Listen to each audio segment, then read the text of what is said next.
Hi Aries, welcome to your mid-November read. Let's see what the cards have for you. This will be interesting because I'm a little under the weather, so we'll see what energies we've got. Wow, okay. Five of Pentacles, Queen of Pentacles, and the Moon. Okay, this is some interesting energy. These are clarified by the Eight of Swords, Aries. The Hanged Man, okay, good. And the Eight of Pentacles, alrighty. Bottom of the deck, you have the Queen of Wands. That's a really awesome energy to oversee this read. And it's telling me you're going to be fine. This is kind of an Aries energy, this Queen of Wands. She's got a lot of fire and passion.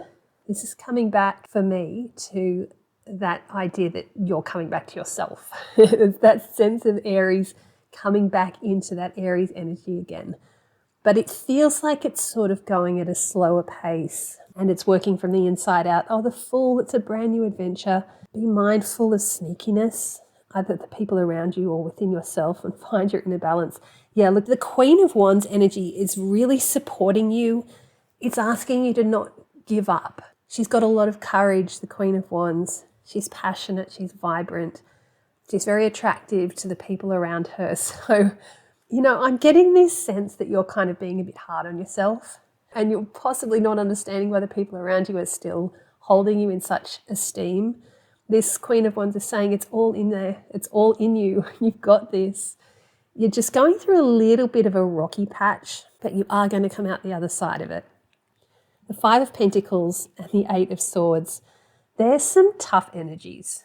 So the Five of Pentacles is that sense of feeling left out in the cold. The Eight of Swords is the sense of being trapped by your own thoughts, by your own beliefs about yourself, about a situation. And the two together are basically indicating that this sense of feeling abandoned, alone, of not having enough or feeling even financially stressed. It's not that it's all in your head, but the pain of it, the suffering of it is in your hands and you can choose to experience it in a different way. I mean, financial stress is something we all go through at some point in our lives, most of us anyway, and it's not the easiest thing to get on top of. But these cards are sort of talking about how you're approaching this situation, and it might not be financial stress. The Five of Pentacles could actually be about anything for you. It's the very practical energy, that material world energy. So it's something going on in your material world rather than an internal situation. But it's become an internal situation because of this Eight of Swords. You've internalized it and I feel like you're making it worse than it actually needs to be, or you're focusing only on the suffering and the difficulties that you're encountering and you're experiencing. And it's actually kind of holding you back. There is a way through this, but until you break out of these thought patterns that are keeping you feeling like you're stuck in this poverty mindset, it's going to be harder for you to recognize when things are changing. I'm not asking you to delude yourself. We had that Seven of Swords in there, which is kind of a warning to be honest with yourself. Don't delude yourself, but find the balance between being honest with yourself and like recognizing the situation for what it is, and also having optimism and hope, because you have that Fool card there.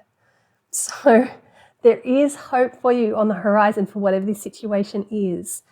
And these cards are just asking you to look towards that. I'm going to move on because we're going to get more of the story that will explain it a little bit better. You've got the Queen of Pentacles and the Hanged Man. These are in your influencing energies. The Queen of Pentacles is asking you to ground yourself.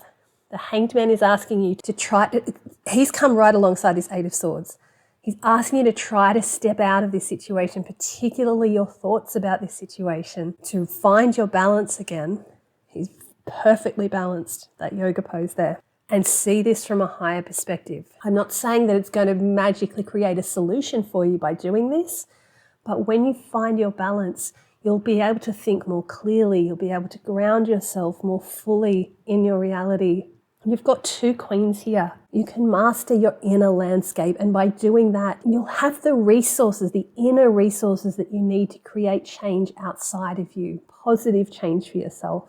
The more I feel into this, the more I feel like you have been hard on yourself. Whatever situation you're dealing with, it's like you're blaming yourself in some way. It's like you're feeling like you should have seen this coming, or you should have been able to find a way to not let it get to you so much. Something like that. There's this sense of you taking on too much of the blame for this, when I'm not even getting the sense that there is any blame to be laid. There's just circumstances that have happened. And if you can ground yourself and see this from a higher perspective, you'll be able to move through it more easily. Now, the moon and the Eight of Pentacles in your outcome, these are some interesting energies. The moon, it can be about confusion and the lack of clarity. But what I'm feeling is this is kind of offering you, I got the words, the light at the end of the tunnel. There's this sense with the moon that your intuition, highlighted by that moon, and often we have the Hermit's face in the moon, following your intuition, following your inner guidance, lights the path through the dangers, through the darkness. You might not be able to see exactly where you're going, but I feel like you're following this light. And the Eight of Pentacles is just asking you to keep going, keep nurturing this that you're building here, keep nurturing this higher perspective, keep nurturing this Queen of Wands, this passion and vibrancy that she's trying to reawaken in you. It feels like it's a slow build. Now, this is just for mid-November, so this is not the final piece of the story, but I do get the sense that it's a slow build.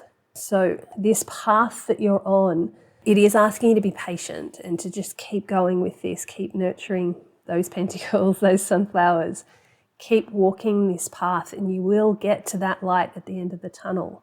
It does feel like it is asking Aries, not the most patient sign, to be a little bit patient with this, to be patient with yourself, be kind with yourself. I feel like Aries can be so generous and kind to the people around them, but are not always so good about being kind and generous to themselves.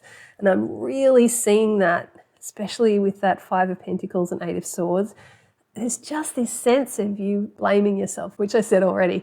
But I feel like you're going to shift out of this and you are going to start feeling more like yourself again. That's why that Queen of Wands is overseeing this read. I do feel that sense of Aries coming back into their more confident selves again. And this feels, I think I said it already as well, this feels like just a little bit of a bump in the road. It's just this need to address this inner turmoil, this whatever that Five of Pentacles is. I feel like if you were in your normal state of the confident Aries, that Five of Pentacles wouldn't worry you so much. But because you feel like your confidence has been shaken for whatever reason, in whatever way it's happened for you, this has become more of a big deal for you. And your worries around it, your stress around it, your thoughts around it are keeping you a little bit trapped in the situation. That's why it's asking you to see things from a higher perspective, to ground yourself, do practical things that make you feel good, do some exercise, do some gardening, whatever works for you, just to ground yourself, get you out of your head and regain that balance and that higher perspective. And that will light that path for you. So just be patient with that. Be patient with the path, be patient with yourself. I'm going to pull some advice cards for you. And then we'll just get 3 final message cards. We have, nice, the Knight of Wands. Keep moving forward. Have some adventures. That's what can awaken the Aries heart, the Aries passion, having adventures. Whatever that means for you. It could mean going on a trip, starting a new hobby. Could be trying out new recipes if that's an adventure for you. It's asking you to just keep yourself moving. Keep the energy flowing. Don't get stuck in your thoughts too much, because the Aries sign especially needs that fire. It needs movement, forward momentum to keep the energy flowing and to keep that passion brewing.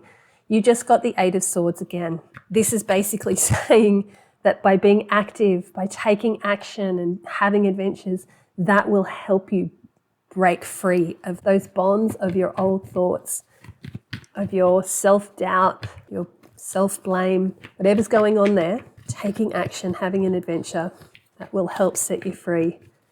It will set your thoughts free. This is also telling me that it's really up to you to do this. These 2 Eight of Swords, it's in your hands to do this. No one is putting you in this position because it's internal. The swords are mental stuff. And look at that, the Ace of Swords. That's about being open to new ideas, new perspectives. Sometimes when we're stuck in this Eight of Swords energy, especially if it's self-recrimination, we can close ourselves off to other people's opinions because we get too caught up in our own stuff. It's like, no, this is what I've done. I'm just going to keep blaming myself. It's that whole self-flagellation. We'll just do it over and over and over again until we think we're done. But the problem is when it becomes an internal pattern, we're never done, and it'll just get pushed into the subconscious and it will keep manifesting. This is asking you to be open to new ideas and new perspectives. That's pretty much what I was getting with that Queen of Wands. I was saying that you are quite attractive to the people around you. People are admiring you. And I got that sense that you felt like you didn't deserve it, or you couldn't see what other people were seeing. This is asking you to be open to that, to be open to other people's perspectives than you, because they might actually be seeing something that is actually there with that Queen of Wands that you're not seeing. And you need to see it, Aries, because you're a wonderful, passionate, fiery Aries. Okay, let me pull 3 final message cards for you. Wow, we've got the Ace of Cups. You've got 2 aces. Okay, I've just got to point out, this is the second time the Sun has appeared at the bottom of the deck. It was at the bottom when I pulled that Ace of Swords, and now it's at the bottom after pulling that Ace of Cups. There is joy waiting to come in for you, Aries. The Ace of Cups is asking you to be open to these blessings. Blessings are coming your way. Your cup is going to start overflowing soon. It's asking you to keep your heart open because that will help get you out of your head, and you'll be able to start feeling your way through this situation rather than trying to think your way through it with those 2 Eight of Swords, because that's not working, obviously. If you can connect with your heart, that will help bring in that sense that I was getting of the light at the end of the tunnel, of you following your intuition. And we got the Hermit here. Remember I said in this traditional deck, the Hermit's face appears in the moon. It's asking you to go within, to follow that intuition, to follow that inner light, to trust that you can light your own path. But the only way you're going to be able to trust that is if you're following your heart and not getting stuck in your head. And these 2 right now are basically right over the top of that Hanged Man. That's about taking that time out to see things from a higher perspective. And when you take that time out, go quiet, be on your own, have a little bit of space and time for yourself. That can reawaken your connection with your heart and your intuition, your inner light, your inner guidance. And you'll definitely start being more open to new ideas when you're in that space. Okay, I got 2. The Page of Swords and the Hierophant. Oh, that's amazing. I feel like the Page of Swords has grabbed this Ace of Swords and said, yes, I'm open to new ideas. I'm exploring new horizons. I'm open to the messages that are being given to me. He's a bit of a messenger card. And I'm getting that winds of change as well with him. It's a very windy card, windy energy. And it just feels like it's bringing in this breath of fresh air that's going to recharge you, reawaken you, help your vision to clear, to see this more clearly. It's like he's the one that's escaped from those bonds and those Eight of Swords cards. And he's free and he's ready to start something new. And the Hierophant, this is a really powerful energy to come right at the end there.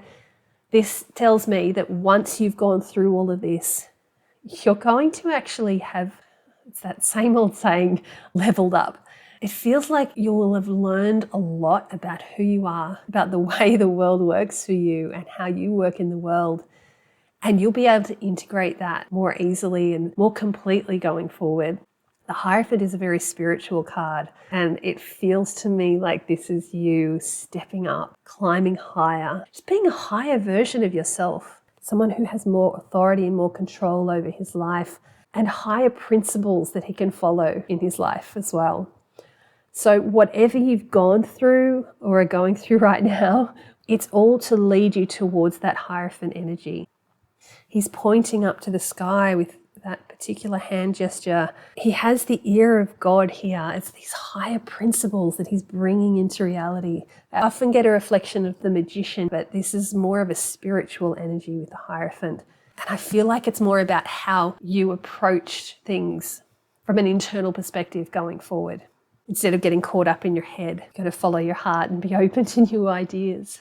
That's great. It does feel like a leveling up for you, Aries. So as difficult as it might be, you're going to come out the other side of it much more powerful.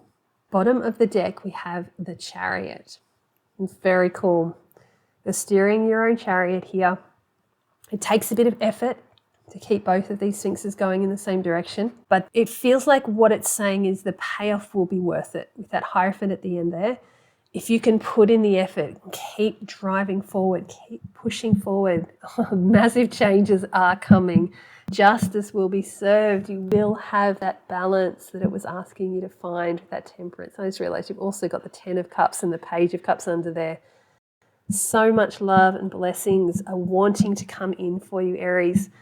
If you can keep powering forward with that Chariot through this period of time, that payoff is going to come. You'll recognize that it really was worth it. As difficult as it was while you were going through it, there was a reason for it, and the payoff is coming. It is that light at the end of the tunnel.